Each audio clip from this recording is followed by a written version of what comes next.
Answer ಮಾಡಿ. Yes sir, on ಮಾಡಿದ್ದೀನಿ.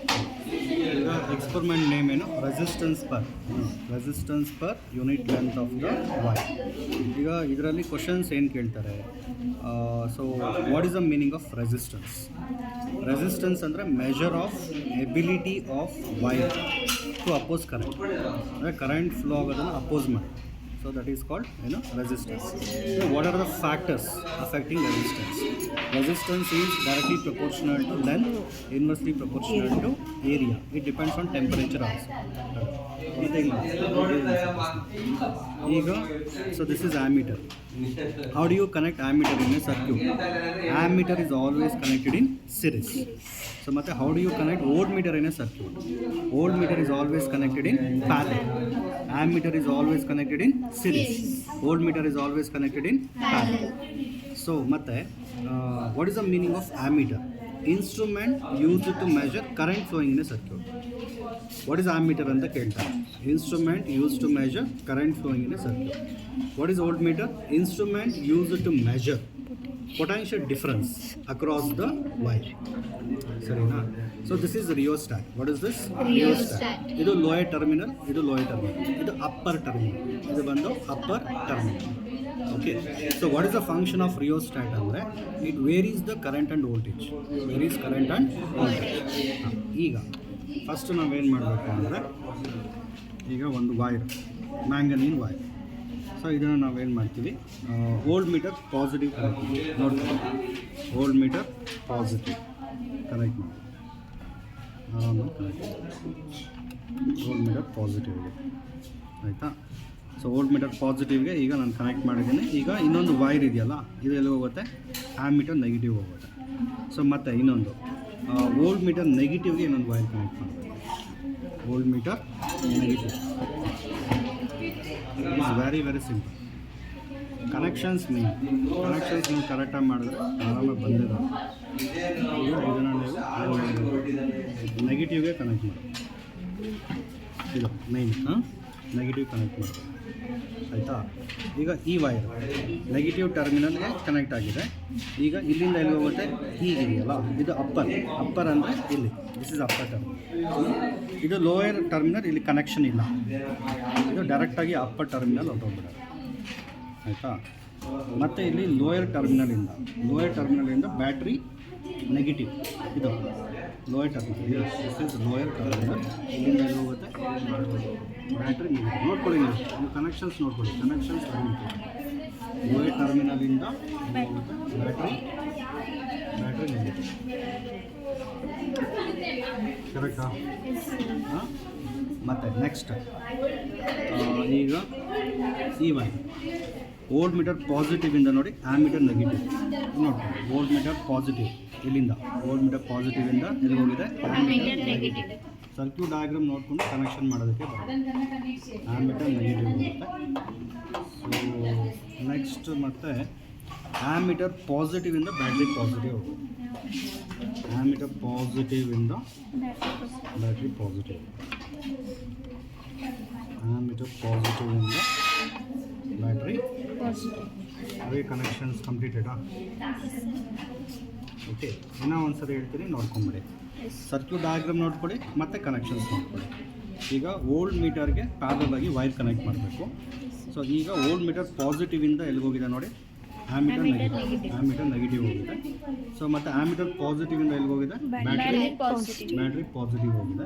ಅಂದರೆ ಈ ಪಾರ್ಟ್ ಆಫ್ ಕನೆಕ್ಷನ್ ಕ್ಲೋಸ್ ಆಯಿತು. ಮತ್ತು ವೋಲ್ಟ್ ಮೀಟರ್ ನೆಗೆಟಿವಿಂದ ರಿಯೋಸ್ಟಾಟ್ ಅಪ್ಪರ್ ಟರ್ಮಿನಲ್. ಇಲ್ಲಿ ಕನೆಕ್ಷನ್ ಬರಲ್ಲ ನೋಡಿ, ಇಲ್ಲಿ ಕನೆಕ್ಷನ್ ಇಲ್ಲ. ಇದು ಹಾಗೆ ಫ್ರೀಯಾಗಿ ಬಿಟ್ಬಿಡ್ಬೇಕು ನೀವು. ಇನ್ನೊಂದು ಲೋಯರ್ ಪಾಯಿಂಟಿಂದ ಎಲ್ಲಿ ಹೋಗುತ್ತೆ? Battery negative. ಅದೇ ಕನೆಕ್ಷನ್ಸ್ ಕ್ಲೋಸ್ ಆಗಿದೆ. ಈಗ ಸ್ವಿಚ್ ಆನ್ ಆಯಿತು. ಇದು ನೋಡಿ, ರೀಡಿಂಗ್ ಬರ್ತಾ ಇದೆಯಾ? ಹಾಂ, 2 ಡಿಫ್ಲೆಕ್ಷನ್ ತೋರಿಸಿದೆ ಅಂದರೆ ನೀವು ಪಕ್ಕಾ ಪರ್ಫೆಕ್ಟಾಗಿ ಮಾಡಿದ್ದೀರಾ ಅಂತ ಲೆಕ್ಕ. ಈಗ ನೋಡಿ, ಇಲ್ಲಿ 0 to 1 10 ಡಿವಿಷನ್ಸ್ ಇದೆ. 0 to 1 ವೋಲ್ಟ್ ಎಷ್ಟು ಡಿವಿಷನ್ಸ್ ಇದೆ? 10 ಡಿವಿಷನ್ಸ್. 1 ಡಿವಿಷನ್ಗೆ 0.1 ವೋಲ್ಟ್ ಬರುತ್ತೆ.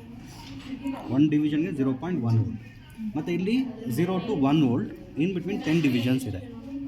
ಓಕೆ, ಈಗ ಈ ನೀಡಲ್ ಎಲ್ಲಿದೆ? 0.5 ಹತ್ರ ಇದೆ. ಸೊ ಇದು ಕರೆಂಟ್ ಎಷ್ಟು? 0.5 ಆಂಪಿಯರ್. 0.5. ಓಕೆ, ಇದು 0.1, ದಿಸ್ ಇಸ್ 0.1. 0.1 ವೋಲ್ಟ್ಗೆ 0.5 ಇದೆ, 0.1 ವೋಲ್ಟ್ಗೆ 0.5 ಆಂಪಿಯರ್, ಇದು 0.5 ಆಂಪಿಯರ್ ಇಲ್ಲಿದೆ ನೋಡ್ಕೊಳ್ಳಿ. 0.1 ವೋಲ್ಟ್ ಈಗ ಸೆಟ್ ಮಾಡಿದ್ದೀನಿ ನಾನು, 0.1 ವೋಲ್ಟ್. ಓಕೆ, ನಮಗೆ ಕರೆಂಟ್ ಎಷ್ಟು ಬರ್ತಾ ಇದೆ? 0.5 ಆಂಪಿಯರ್ ಬರುತ್ತೆ, 0.5 ಆಂಪಿಯರ್. ನೆಕ್ಸ್ಟ್ ಏನು ಮಾಡಬೇಕು? 0.2 ವೋಲ್ಟ್ ಮಾಡಿ, 0.2 ವೋಲ್ಟ್ ಮಾಡಿ. 0.2 ವೋಲ್ಟ್ಗೆ 1 ಆಂಪಿಯರ್ ಬರ್ತಾ ಇದೆ, ಕರೆಕ್ಟಾ? 0.2 ವೋಲ್ಟ್ಗೆ ಎಷ್ಟು ಬರ್ತಾ ಇದೆ? 1 ಆಂಪಿಯರ್ ಸಾಕು. ಒಂದು ನೆಕ್ಸ್ಟ್ ಈಗ 0.3 ವೋಲ್ಟ್ಗೆ 1.5 ಬರುತ್ತೆ ನೋಡಿ, 1.5. ಸೊ 0.1ಗೆ ನಮಗೆ ಎಷ್ಟು ಬಂತು? 0.1 ವೋಲ್ಟ್ಗೆ 0.5 ಆಂಪಿಯರ್ ಬಂತು. ಇನ್ನೂ ಒಂದು ಸರಿ ತೋರಿಸಿ ನೋಡ್ಕೊಂಬಿಡಿ. 0.1 ವೋಲ್ಟಾ? 0.1 ವೋಲ್ಟ್ಗೆ ಎಷ್ಟಿದೆ? 0.5 ಆಂಪಿಯರ್. ನೆಕ್ಸ್ಟ್ 0.2 ವೋಲ್ಟಾ? 0.2 ವೋಲ್ಟ್ಗೆ ಎಷ್ಟಿದೆ? 1. 0.2 ವೋಲ್ಟ್ಗೆ 1 ಇದೆ, 0.2 ವೋಲ್ಟ್ 1 ಆಂಪಿಯರ್. ನೆಕ್ಸ್ಟ್ 0.3 ವೋಲ್ಟ್, 0.3 ವೋಲ್ಟ್ಗೆ ಎಷ್ಟಿದೆ? 1.5. ನೆಕ್ಸ್ಟ್ 0.4ಗೆ ಎಷ್ಟು ಬರುತ್ತೆ? 2. ಅಂದರೆ 0.5 ರೈಸ್ ಆಗ್ತಾಯಿದೆ. ಓಕೆ, ಸೊ ಅಲ್ಲಿಗೆ ಈ ಥರ ರೀಡಿಂಗ್ಸ್ ಎಲ್ಲ ಎಂಟರ್ ಮಾಡ್ಕೋಬೇಕು. ಸೊ ಅದಾದಮೇಲೆ ಏನು ಮಾಡಬೇಕು ನಾವು? ಗ್ರಾಫ್ ಅಲ್ಲ, ಗ್ರಾಫ್ ಪ್ಲಾಟ್ ಮಾಡೋದು ಅಷ್ಟೇ. ಸೊ ಇಲ್ಲಿ ಗ್ರಾಫ್ ಫೋಕಸ್ ಮಾಡಿ ಹೇಳ್ತೀನಿ ನಾನು. ಗ್ರಾಫ್ ಹೆಂಗೆ ಪ್ಲಾಟ್ ಮಾಡಿರೋದು ಹೇಳ್ತೀನಿ ನಾನು. ಈಗ ಗ್ರಾಫಲ್ಲಿ ಇದು ಕರೆಂಟ್, ಏನಿದು? Potential difference. ಸೊ ನಾವು ಸ್ಕೇಲ್ ಎಕ್ಸ್ ಆ್ಯಕ್ಸಿಸಲ್ಲಿ 1 ಯೂನಿಟ್ಗೆ 0.1 ಚೂಸ್ ಮಾಡ್ಕೊಂಡಿದ್ದೀವಿ, 0.1, 0.2, 0.3 ಆ ಥರ. ಸೊ ವೈ ಆ್ಯಕ್ಸಿಸಲ್ಲಿ 1 ಯೂನಿಟ್ಗೆ 0.5 ಚೂಸ್ ಮಾಡ್ಕೊಂಡಿದ್ದೀವಿ, 0.5, 1, 1.5 ಆ ಥರ. ಈಗ 0.1 ವೋಲ್ಟ್ಗೆ ನಮಗೆ 0.5 ಬಂತು, 0.2ಗೆ ಎಷ್ಟು ಬಂತು?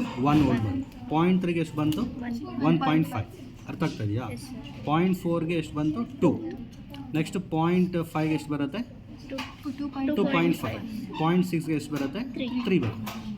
ಸೊ ಈಗ ನೋಡಿ, ಸ್ಟ್ರೈಟ್ ಲೈನ್ ಎಲ್ಲ ಪಾಯಿಂಟ್ಸ್ ಜಾಯಿನ್ ಆಗಬೇಕು, ಸ್ಟ್ರೈಟ್ ಲೈನ್ ಡ್ರಾ ಮಾಡಬೇಕು. That is passing through the origin.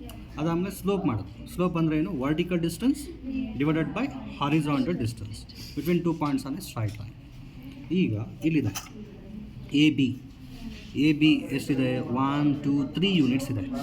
3 into ಏನು ಮಾಡಬೇಕು? 0.5 ಆಂಪಿಯರ್ ಮಲ್ಟಿಪ್ಲೈ ಮಾಡಬೇಕು. 1, 2, 3 ಇಂಟು 0.5 ಎಷ್ಟು ಬರುತ್ತೆ? ಇದು 3/2 ಬರುತ್ತೆ, ಅಂದರೆ 1.5 ಆಂಪಿಯರ್ ಬರುತ್ತೆ, ಆ ರೇಂಜಲ್ಲಿ ಬರುತ್ತೆ. ಈಗ ಇದು ಬಿ ಸಿ, ಅದು ಕೂಡ ನೋಡಿ 1, 2, 3 ಇಂಟು 0.1, ಕರೆಕ್ಟಾ? ಸೊ ಈಗ A B divided by B C ಮಾಡಿದ್ರೆ 3 ಕ್ಯಾನ್ಸಲ್ ಆಗುತ್ತೆ. 0.5 ಡಿವೈಡೆಡ್ ಬೈ 0.1 5 ಬರುತ್ತೆ, 5 ಪರ್ ಓಮ್ ಬರುತ್ತೆ. ರಿವರ್ಸ್ ಮಾಡಿದ್ರೆ ಏನಾಗುತ್ತೆ? ಸೊ 1/5 ಅಂದರೆ 0.2 ಓಮ್ ಬರುತ್ತೆ, 0.2 ohm. Okay, so resistance per unit length. ಈಗ ನಾವು ಇಲ್ಲಿ ಯೂಸ್ ಮಾಡಿರೋ ವೈರ್ ಲೆಂತ್ 50 ಸೆಂಟಿಮೀಟರ್ ಇದೆ. ಇದರ ಲೆಂತ್ ಎಷ್ಟಿದೆ? 50 ಸೆಂಟಿಮೀಟರ್. ಅಂದರೆ 5 × 10 × 10⁻², 0.5 ಬರುತ್ತೆ. ಅರ್ಥ ಆಗ್ತದೆ? 0.5 ಅಂದರೆ 1/2 ಆಗುತ್ತೆ. ಡೈರೆಕ್ಟ್ 0.5 ಅಂತಲೇ ತೊಗೊಂಡಿದ್ದೀನಿ. 0.2 divided by 0.5, 0.4 ohm per metre. ಹಾಗೆ ಎಕ್ಸ್ಪೆರಿಮೆಂಟ್ ಕ್ಲೋಸ್.